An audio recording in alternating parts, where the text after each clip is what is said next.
parce que n'oublions pas que mois de juin bi normalement la ñu war a ubbi waxtaan ak Fonds monétaire international ñoom bëgguñu waxtaan ak nit koo xam ne gouvernement boo xam ne da nga nekk ci ay histoire ak say opposition ay front. donc ça fait partie des conditionnalités yoo xam ne dañ leen ko opposé moo tax sax boo gisee premier ministre bi sawarul mais il est obligé de le faire Oui. donc autant politiquement baax na et financièrement aussi baax na parce que peut-être dina permettre suñu état suñu nguur gi mu mun a am juboo ak Fonds monétaire international mu wàññi tuuti doole jafe-jafe yi nekk fii parce que toujours di dem lebi te li ngay leb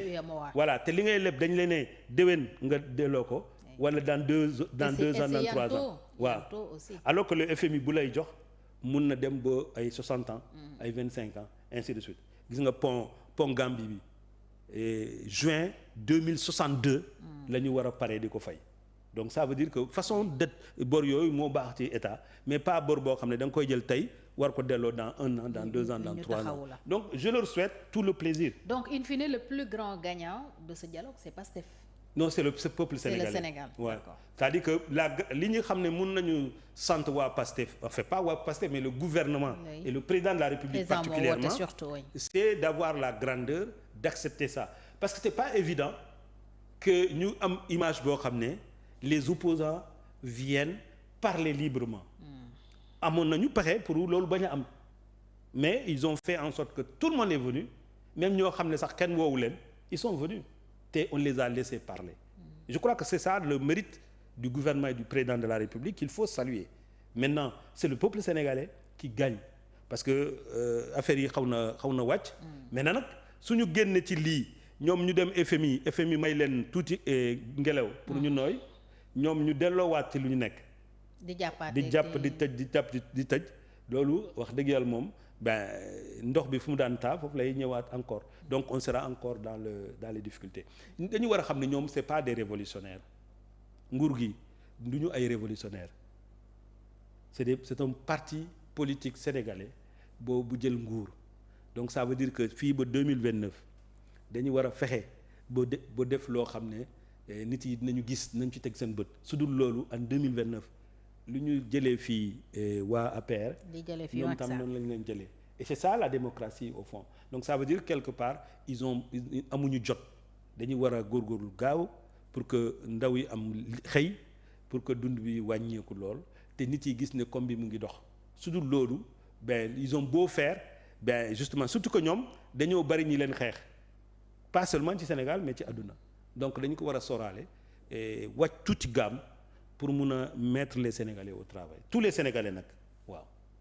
alors bu ñu génnee ci dialogue bi donc yow ban situation ngay séentu su fekkente ni doxal nañ dëgg-dëgg li ñu war a doxal yépp on parle de gouvernement d'union yaakaar nga ñu yegg foofu. pourquoi pas non xam nga fii bokkuma ko ne parce que je suis au courant de quoi que ce soit. Oui. mais man su ma nekkoon président Diomaye peut-être am na loo xam ne mun naa ko def tey mooy créer poste vice-président. ma jël premier ministre Ousmane Sonko mu nekk sama vice-président wala ñu def en tout cas vice-président président ñun la. ñu jël ku mel ni li may wax ni nag du teguma ko ci ay information quoi. ñu jël ku mel ni Amadou Ba ñu def ko premier ministre. pourquoi parce que ñoom fu ñu nekk ne ñii nga xam ne ñoom ñooy jàppale Sénégal wóoluñu leen dañ leen wóolul dara. wóoluwuñu Diomaye ak Sonko. wóoluñu leen. donc ça veut dire que su fekkee loolu dañ ko war a moom ci boppam premier ministre moo ne depuis 1 an amuñu benn ndimbal donc kay lu ñu def bés bu nekk saa yu ñëwee dañuy dem lebi donc tey tu prends quelqu'un comme Amadou Ba nga def ko premier ministre waa nouvelle responsabilité bu leen ma ko jàppee nag damay réfléchir rek sama liggéey laay def donc boo jëlee ku mel ni Amadou Ba nga def ko le premier ministre du Sénégal déjà suñu diggante ak suñu partenaire bi dina gën a defaru ça c'est la première chose. La deuxième chose ba nga xam ne mun na nekk c'est que tension bi nekk ci réew mi dina gën a wàcc te ñoom en tant que Pastef mun nañu gën a réorganiser wu pour mun a préparer peut-être après parce que au moment ou un autre peut-être que kooku dina dem pour ñu mun a remettre les pendules à l'heure mais instant bi gars yi dañ leen xooj les bailleurs de fonds les partenaires publics au développement les partenaires financiers et techniques dañ leen xooj te mënuñu wax dara wala def dara ba ñu jàppale leen. pourtant premier ministre nee na malgré que un an mu ngi nii defuñu dara dugaluñu seen xaalis ci réew mi le Sénégal tient bon. à quel prix fu mu nekk nii lu mu bon egg nañu 6 000 milliards ci bor. de dette depuis bi ñu nekkee fa léegi. à des taux exorbitants ñooñu nee nañu non très grave. ñoom nee nañu Macky Sall 18 000 milliards la fi bàyyi. de bor ci bor boo jëlee 18 000 milliards boobu ñoom fu mu nekk nii def nañu 6 000 milliards. ça veut dire que suñu nar a continuer en 5 ans rek en 5 ans rek ñoom dinañu egg 24 milliards 24 000 milliards est-ce que loolu dëkk bi mën na ko soutenir parce que xaalis boobu ñuy leb pour ñu fayaat ko mais ñi nga xam ne ñoom ñoo yore xaalis dinañ leen wax ne li ngeen bëgg a def ci affaire accord de pêche yi d'accord ñu il faut ngeen ñëwaat ci accord de pêche yi seen affaire pétrole gaz yi li ngeen ci bëgg a am d'accord ñu il faut ngeen def ko parce que dañuy xooj donc la situation aujourd'hui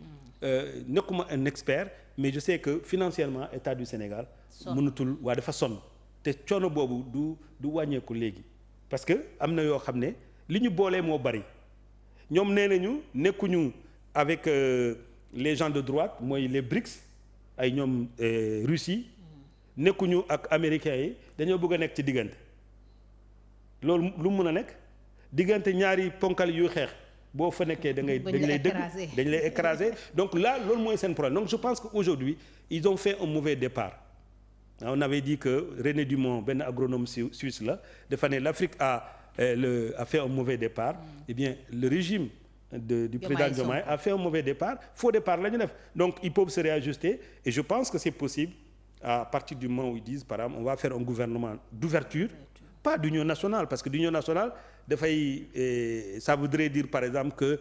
dëkk bi dafa panne institutionnellement c'est pas le cas. Gouvernement d'ouverture. Voilà gouvernement d'ouverture avec un premier ministre boo xam ne il peut tout de suite jël téléphone am woo les personnes qu'il faut wax ak ñoom ba on reprend les relations avec ces gens-là mais ça demande du courage loolu moo baax instant bi ci réew mi. beneen aspect boo xam ne mooy effectivement ñu jox les moyens au prochain chef de l'opposition boobu tam dina mën a calmer ñu may ko nopp nag lu mu leen wax ñu prendre en compte donc ça veut dire que dëkk bi dina gën a apaiser wu ci yoon bu ñu defee li ñu war a def dëkk bi war na mën a apaiser wu. maa ngi fàttaliku l'avant-dernier dialogue bi ñu amoon ministre de direction générale des élections ba Pastef boycotté woon dama ne woon gars yi Pastef nekku fi te mënu fi woon nekk parce que li ngeen def di jël seen ay njiit di leen tëj kaso wax dëgg yàlla créé wu leen condition mais nañu fexe bu ñu génne fii ñoom ñu gis seen bopp c'est exactement la même chose dialogue bi il faut que bu ñu paree dialogue bi ñi nga xam ne même sax ñëwuñu ci dialogue bi ñu gis seen bopp bu ñu gisee seen bopp rek mais jam di ne nooy ci réew mi te su booba liggéey bi mun na gën a bari. alors ñu wax ci leneen lu soxal Amadou Hott dafa doon xëccoo présidence BAD tey ñàkk na ko ndax